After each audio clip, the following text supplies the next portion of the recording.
So you guys, if at any point we hit live and you notice one person in the picture is in a dark place, just know that he's in Nigeria, and the suppliers of the power, electricity, have decided to cease power. Mashallah. And when we started the show, we were talking about being stoic. My friend here, Nzoda, was talking about being stoic, staying disciplined, facing your realities. In the midst of your realities, find strength to continue to persevere. So this is me persevering even without electricity. We hit live and you notice one friend here, fathers did not have electricity, and yet they did so Mashallah. very well. Yeah. Have you Yeah. seen? Have you taken a look at the bronze, the Benin bronze sculpture that is about to be returned from England to Nigeria? Have you Mm, seen No, it? no. no, no. Have you Let seen a me good let look at me it? on that. That's interesting. Yes. I Let's saw see. it. I saw a picture of it and I kept staring at it. And I was wondering the brains that designed those things hundreds of years ago. And I Wow. was wondering that if those brains were left untampered with, what would they have grown up to be today? But that's besides the point. Today we're talking about Bitcoin, so let's take it from there. Mashallah. So anyway, Yeah. let me ask. So I think I should ask Kenneth something. So yeah, so you, I mean, in your capacity and experience in like digital marketing, how do you really see Bitcoin spreading its roots, and what kinds of changes do you see it bringing? Oh, before that, let me just give one example. So you know how they say Bitcoin banks the unbanked? I experienced Yeah. it firsthand. I experienced it firsthand. Like over the weekend, I had a little niece that came to help us here with the baby, and so I told her I will send you Bitcoin and keep it. Maybe by the time you're in your 20s to 26, to be worth hundreds of thousands of dollars. You see, so I told her go to Coinbase. She said she's not 18. She cannot get an account. Right? I hope, are you guys seeing where this is going? She cannot Yeah, get an we're following. account. She does not have an ID, so she cannot even have a bank account.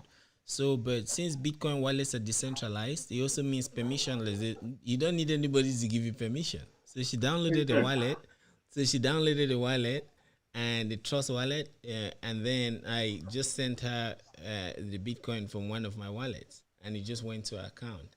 You see, so whether it's a baby, you can open a bank account for a newborn baby and give the baby the phone or the wallet, let the baby hold it. When the baby understands, the baby will start using it. And it will still be there. Yes. So Exactly. It goes yeah, so nowhere. Kenneth, please take it from there. So in Yeah. Africa, what are the use cases? What are the benefits of Bitcoin? If you are given immense resources to develop Africa, right, or to develop like fintech and develop structures, educate people, what do you see? What will you do and stuff like that? I think one thing that's preventing Africa from like African companies, tech companies to become unicorns Yeah, is payment system. Our mashallah. payment system here is really, really, in America, and that person has a PayPal account. In Yeah, Cameroon, you can only make payments to PayPal. You cannot receive payment from the geographical you cannot receive payment. yeah, So what happens is this is how mobile money, M-Pesa, and stuff like that, using phone numbers. This is how these things develop because of this difficulty using the internet directly to make easy transactions. Because our um, payment infrastructure in Africa, that payment enabling infrastructures are missing. And it makes the whole ecosystem of technology, digital, very, very less profitable. And it makes it cumbersome for somebody to understand because you don't see the financial value that comes from it immediately. For example, I would say I have a friend. We worked together. I was consulting for for his product. He created it's called Oxplay. It's Oxplay. a music app Okay. that has local musicians. If Yeah, you're a local musician, you publish your song. When you just release a song, you publish inside and stuff like that. yeah, But now, it has taken him almost 4 months just to get the mobile money, like MTN money and Yeah. Orange Money API to integrate in the app for it to be able for people to be able to pay him through mobile money. Four Yeah. months. It's not yet integrated. 4 months. Man. Yeah? Yeah. That's how difficult it is.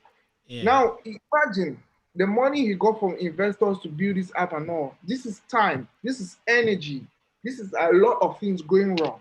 Yeah. So with that, it makes you the entrepreneur. You get demoralized, you get frustrated, you sometimes you just discontinue the project because you just find yourself spending a lot of money and not making anything. Yeah. So that's one aspect. And I think that that's one challenge. I think where the solution can come from, it can come from digital cryptocurrency. Okay. Not necessarily from Bitcoin, but there are other stuff aside Bitcoin that's coming up. Yeah. Like for example, before Facebook there was Google. Yeah. So it's like these guys they had a meeting before they start creating stuff. And Yeah. before Google, there was paper. So Yeah. there's payment first, like the payment system is there. Then the Amazons that for exchange and everything for sales, it came. Then the search came. Then the social.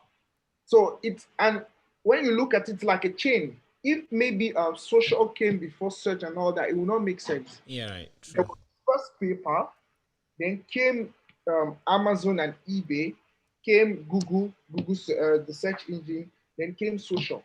Then the other ones, the job boards, the other guys that came later. So what Mashallah. I'm trying to say is this is the next wave that's coming. This is the next wave. If we don't pay much attention in Africa, this is the next wave that's coming. Press stop How button. can, What as button? Africans, how can This we as button? entrepreneurs No, this button. understand how cryptocurrencies work, the decentralization of systems to use as payment methods for our stuff? Now, there's one very big challenge. Yeah. It is very Stop big program. that it's preferable not to think about it. The government, Mashallah. you know, you cannot do stuff in a country without authorization, Yeah. especially if something that is people are beginning to like, people are beginning to understand and want to use it, gives them value.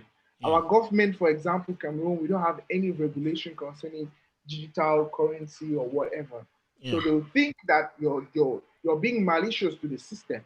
Yeah. So that creates a break. There's a 50% chance that if you start a project relating to that, you're going to fail.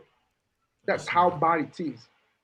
I Yeah. only pray that as time goes on, they begin to understand. The more we talk about it, the more we have platforms like this, they begin to understand and they begin to get to that, accept that reality that this thing is here to go.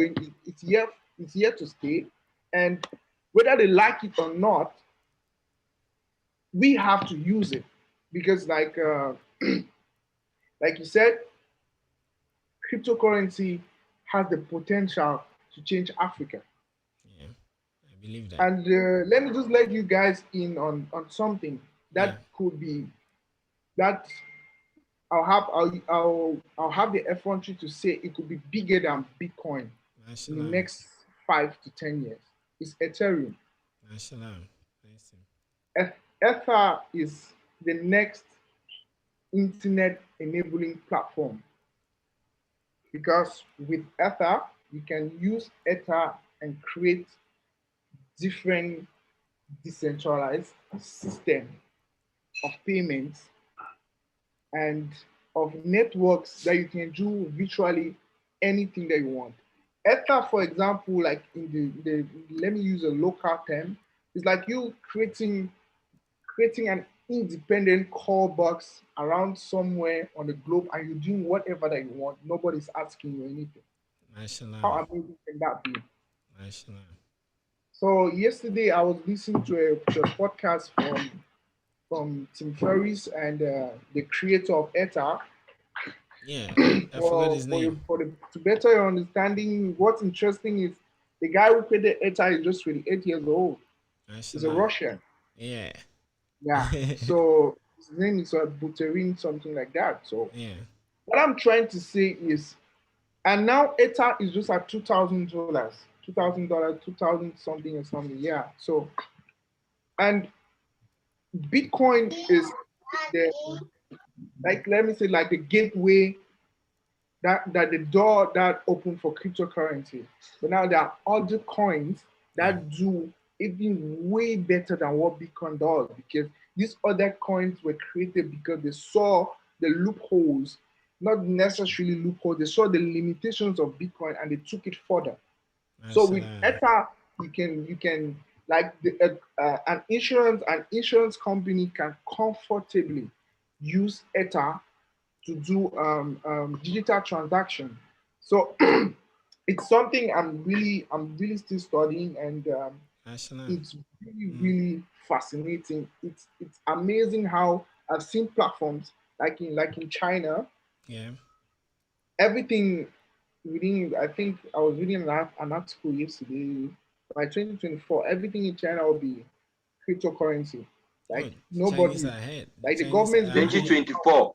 2024. Yeah, sure. The Chinese The are government is ahead. going to rule out a policy where nobody moves around with coin. Like you don't have cash or coin. You don't need to have that.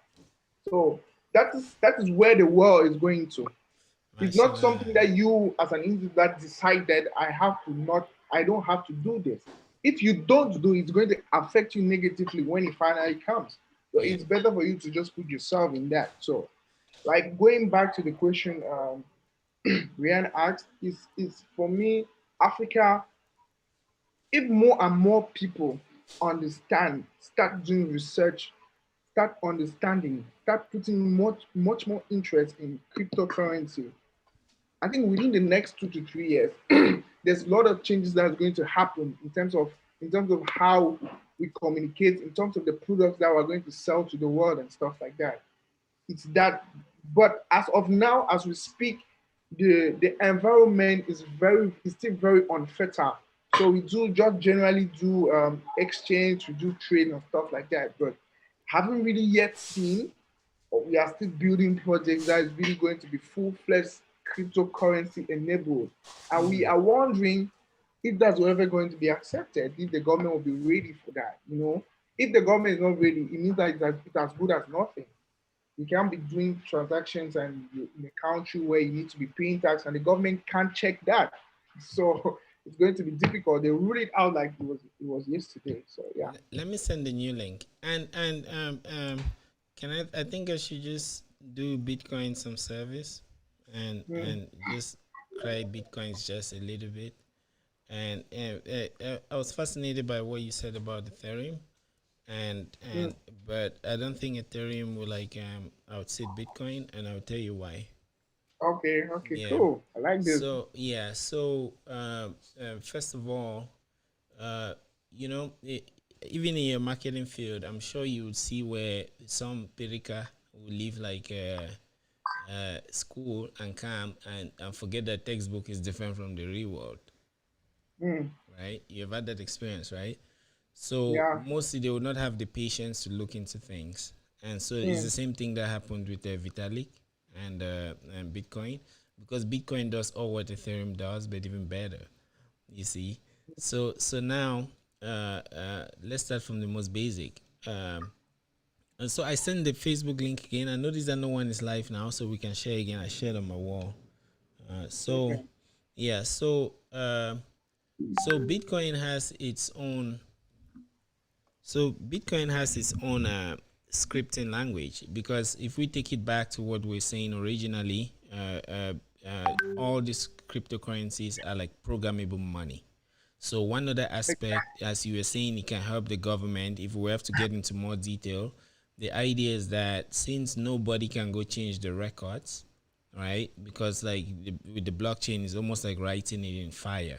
And but people will talk about the 51% attacks. But if you look at it critically, if you own more than 51% of a network and you want to cheat, you'll be cheating yourself because you own the Mm, majority. So you can keep mm, that on the side. You see what I mean? So mm. now Bitcoin has its own scripting language called the script, right? And what it does is it's like assembly. So Bitcoin is like a machine. You see what I mean? Mm-hmm. And it's like a machine that is spread across the globe. So as everyone is donating, all the miners are like giving in computational power or computing power and processing the transactions, then Bitcoin is like a machine. Then on top of the machine, just like how you have a typical computer, they usually have what they call assembly language. And assembly language is very primitive. It's actually what manufacturers target. Assembly language does things like jump to this address, subtract, add, but that's what they put together until we can do this chat.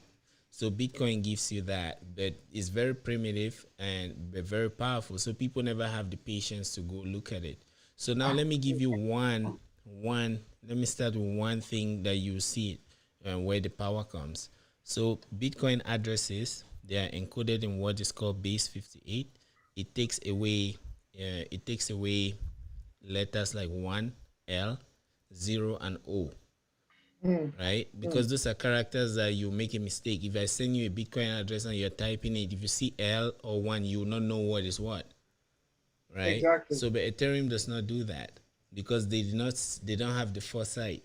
So that's why I started by saying that you see people that come from school and then they come and look at things, they think that, you see what I mean? So Bitcoin encodes its addresses with base 58. So automatically, if you put a wrong Bitcoin address, Bitcoin can tell you. A wallet can tell you because it will try, if you put 1 in the place of L or you put L and the rest, it will tell you that this is wrong. So Ethereum does not have that, and that's how people often send money to wrong addresses. And then the Bitcoin scripting language is more primitive, and if it's more primitive, it means it's not different from the Bitcoin network because Bitcoin transactions, Bitcoin interactions are written in that script itself. So when you are paying to somebody, it's a script written in Bitcoin script. So it's like eating your own dog food. So that's what they say in technology. Show people that this my thing is strong enough. But if you look at Ethereum, you've been having the DAO attacks, and then it's very experimental. So now let me say one more thing. So one Bitcoin can be split into 100 million parts. So, Yeah. and then the same way that I could take $1, 3 of us could decide and create a club that we take $1, and then we put, let's say we write there that this dollar belongs to Isaac, Kenneth, and Brian. And then that dollar can become worth $1 million. Because if you hold that dollar, the prestige that it gives you is worth $1 million. Right? So since one Bitcoin can be split into 100 million parts, you could take Satoshis and then encode them. Right? So you see that you could build all of those different groups and networks that are on top of Ethereum with Bitcoin very naturally and even better, because you will not like the Ethereum and programming language Solidity is like a JavaScript, and it's not really strongly typed. It's not strong enough in a way that people often make errors when they're coding. You see, so we can chat about that later, but the Bitcoin is like, there's a reason why Bitcoin is $1 trillion today, and then the rest are coming like far behind.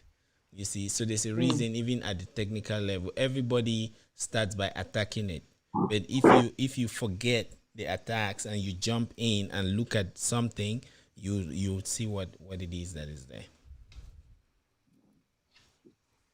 Yeah, it makes a lot of sense. I think the you diving into the details Yeah, of how everything works from a technical perspective is it's very enriching. that's enough. I've not really looked at Bitcoin that deep. Mm-hmm. I'm actually focusing on Ethereum because I like to be, I call myself most often a first lever, Yeah, yeah, right. taking it and letting people come and let me tell them Yeah, what's yeah. up. Mm-hmm. So I'm kind of like trying to I invest in Bitcoin, not like I don't, but Yeah, I'm pushing my focus now basically on Ethereum yeah, yeah. because I I see. think Yeah, um, it's not necessarily maybe it cannot reach the level where Bitcoin is yeah, ever, not never, but it's going to get somewhere. yeah. And It maybe is. it could be, for people who don't want things that are very complicated, things that are you cannot understand, it It could is be an very important. alternative for them. It is Yeah. very important because first of all, don't mind as I'm running my mouth about Bitcoin. Like I've taught a lot of these things, and I love to see things for myself. So I've actually looked deep into Ethereum and tried to program it, and looked at all other coins like a Polkadot, Kusama, many of these platforms, Tezos, and Tezos Cosmos. So all of those that give you a computing environment. Because one thing that this Bitcoin gives us is the sharing economy. You know, before Bitcoin, there was bike share, there was Uber, there was what other bike share, Airbnb, that Yeah. no one owns. There's no centralized thing that owns it. You see, like we could just do things our own way, although those systems were a little bit more centralized. You see, Mm. so but now, uh, as this Bitcoin as they're emerging, you see that we're beginning to share computing space. Like I have a Bitcoin node, you see, so it means I help secure the network because I'm one other person that has validated all the transactions. So it means that I'm one person that has voted that this thing is correct. You see, so it's also from a political point of view, it's like owning a voice. And Mm. then and then let me give you one small technical detail again. So if you look at the Bitcoin, right? One Bitcoin, the block size of Bitcoin is 1 megabyte. One Mm. megabyte. There's a reason for that, and then the 10 minutes lapse, which is that the heartbeat, right? The reason is because if you make it bigger, like things like Ethereum, most Ethereum nodes are hosted on AWS. So which means the normal Mm. user will not be able to host it. But there are Bitcoin wallets now that are existing on Raspberry Pis. So that's the essence of that 1 megabyte block space. So if you read many of these white papers like Tezos, even Ethereum, they start by blasting Bitcoin and then claiming that they want to make it better. But if you check, it's hard, right? So now, the way when the Bitcoin transactions come in, there is some encryption and encoding pattern. So please just bear with me, and you will see what I'm trying to say. So there is Yeah. something called a Merkle root. A Merkle root is a way of encoding all Bitcoin transactions in a way that it becomes one string. That's it becomes like one sentence, right? So it takes two, puts them as one. Then it takes this one that is made, this two that is made as one, it puts with the third one and makes them one again. Then it takes the fourth one and combines and makes them one. So at the end of the day, all the transactions become reduced to one small sentence, right? So now when it does that, it shrinks it to almost 4.8 megabytes. And if you Mm. calculate 10 minutes, if you calculate 10 minutes for every day for 1 year, you have about 80 megabytes, Mm. right? So if you have 80 megabytes times 10 years, that's 800 megabytes, right? Yeah. So you see that if you start compressing the Bitcoin network, you could put it inside of a phone. So you see the advantage that it has over Ethereum and all these other blockchains that are very big, that they come and start saying, "Oh, Bitcoin is slow, is this, is this." That 10 minutes has a reason. The way the things are encoded has a reason. And then now when you encode it like that, you can use that and validate transactions. So I could have a Mm. node now in a small phone, right? And I could have that over the years. And now RAM is becoming cheap. You could buy 10 terabytes anyhow. So Exactly. that's to avoid big companies from owning Bitcoin. Because Ethereum and the rest, as they're growing bigger, everyone is building on top of it. You will not be able to have an Ethereum node. Maybe Google now will come and buy and host a node, and they'll start controlling us. We'll be back at square zero. Mm. Yeah. Mm. So that's just what I wanted to add there. So Makes a lot of sense. Makes a lot of yeah, it pushes the boundaries of thought. I yeah. think it's interesting. I'll have to dive deeper into that maybe on Yeah. another occasion Yes, yes. because we might end up getting really technical on Yeah, this right. out there. When I get carried away, I see I'm already carried away because like I love it so much, and I'm learning how to program it. So yeah, and I'm learning a lot, man. Like I learned how to program in school, but when I see how Bitcoin is done, I'm getting cafe. Okay, so It's coffee that I'm getting. So I think we've spoken for long. mm, Yeah. So do you have any other thing to say that we didn't say before we so we can round up? I think we need good payment systems in Africa. Mm-hmm. No, we have lots of projects, personal with friends that Mm-hmm. are that need better payment enabling platforms, infrastructures that could make seamless payments. Like if I have to do a transaction maybe from MTN to Orange, it's costly. I Yeah. mean, it has to be seamless because there's no gateway between these two things. Nobody, and even if you try to create like the bureaucracy around here Yeah. is really a problem. Yeah. And from my research, from my understanding, Africa is where it is in terms of technology, just because of that one aspect. You don't have robust payment gateways. Like it's because of PayPal Yeah. that begets how they call him. Elon Mark Musk. Zuckerberg is a billionaire today. Yeah. Even Elon actually Elon Musk. Exactly Yeah. because of PayPal. Yeah. So it is that aspect I'm talking about, and it's because of PayPal that uh, Amazon rose to the level where it is to creating AWS and creating its own proprietary system that's using eBay the same.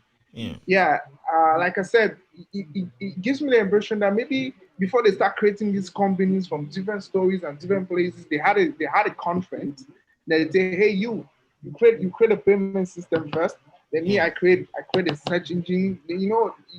Because it's like a chain, and all of these things is being enabled by a payment gateway, which is PayPal. Yeah. Because it doesn't make sense if they themselves, the creators, are not making money. Yeah. So Very how do you true. create a software, create an application, and to paying you, it's difficult. That's the problem in Africa. It's like it's not like we lack ideas of that magnitude, but it is this aspect because our systems, of our banking system. I mean, if like I think 2 weeks or 3 weeks ago, a client had to send me money from EcoBank to UBA. It Yeah. took a month in the same country I share. for it to get to my bank account. I mean, Yeah. when I do that on Bitcoin, it takes 10 minutes. Yeah. Mashallah. Imagine You how see? frustrating that can be. Yeah, You know. I don't know if you have So experienced this too. And sorry to interject. One mm, thing about like Bitcoin and the rest is there's some air of freedom. exactly. Imagine sending. You could send like I remember doing some transactions on the Tesla's blockchain months back, like worth thousands of dollars, like in the tens of thousands of dollars. That is staking that you put it somewhere and then they will take the money and mark them and then give you the money back. So when I sent it, I became afraid that if this money made the money not enter Sosongo, you see what I mean? So Exactly. so but when it There's went that fear. when it went and came back, I feel like I was born again. You see what I mean? Like I was born again after that. Like there's this freedom that you get as opposed to putting your money in a bank when you want to go there. Just go to the bank and say, "Give me $10,000." They will tell you that we'd let them call the manager. Whereas when you were putting that money there, nobody delayed you. There was no Yeah, manager. yeah, exactly. This Yeah. is the thing, and maybe not just sometimes calling the manager. It takes a whole process that takes Yeah, more than 48 hours, exactly. 72, Yeah, 1 week just to take your own money. So exactly. sometimes it's really frustrating. Or you travel, like there are times when I will go to Canada, or I'll just leave Maryland and go to Atlanta, and they get to a gas station and swipe my card and they block it. According to them, they're trying to save me. They think someone has stolen my card. You see what I mean? And then that's time that I have to wait to call them. Maybe it's at night. They don't have operators and stuff like that. Just delaying people with one's own money. Yeah. I mean, I think it's slow, but maybe within the next few years, we are going to be the pioneers of the change that we are really hoping to see in Africa. Also Mashallah. praying and hoping that the government does something about the regulations about digital. Like they really integrate this digital whole thing in their ways of working, in their modus operandi, Yeah. because they don't really consider it as something. Mashallah. Yeah, Yeah. if they can take tax from you without passing through any digital payment system, they are okay. Yeah, But I we see. people who understand it and want to make create impact, positive impact from it, we feel the negative side of it because of the fact that they don't consider it as something that could help the economy tomorrow. Yeah, I think Mashallah. we'll get better. Yeah. I'm hopeful. I'm positive about it. I think it's going to Mashallah. get better. Okay. Thanks a lot, Kenneth. And please consider this as maybe the first episode out of a countless number of episodes. Whenever Okay. you feel like having a conversation, hit us up. We'll turn on the engines. And also, even like we didn't even scratch the surface of what we can talk about. So Exactly. yeah. So anytime, even you as a digital marketer, if you see some topics, be it training and stuff, we host events like that. So you could always let us know, and then we'll see how to do. Isaac, any stuff from your end? Well, I mean, thank you, Kenneth, for coming. Sorry, I've been off and on. Family all is all around here, so a lot of noise. I'm sure you can hear it. And just like Brian said, I mean, today I think we've done a lot. When I was off screen, I looked at the comments and I noticed a lot of people were actually interested. People are saying that please speak to us in layman's language, so it means the interest is there. So I hope that Brian, you get Kenneth back here so that I mean we can continue this conversation. I think it's worthwhile that we continue to have this conversation about Bitcoin and all of that, and people Mashallah. will begin to learn so very much. Mashallah. Yeah. Yeah. Thank you very much, man, for all that you have said here today. Always willing to come again whenever. Mashallah. And so maybe you check out Bitcoin and the rest, and then when we meet next time, we'll see how far we've gone with it and what the new things that we've learned, so we can always share like that. Okay, cool, Yeah. cool. Mashallah. Take care, guys. Yeah. All right. Thank you. Thanks everyone for following. This was an amazing episode, and we'll keep doing our best in this space.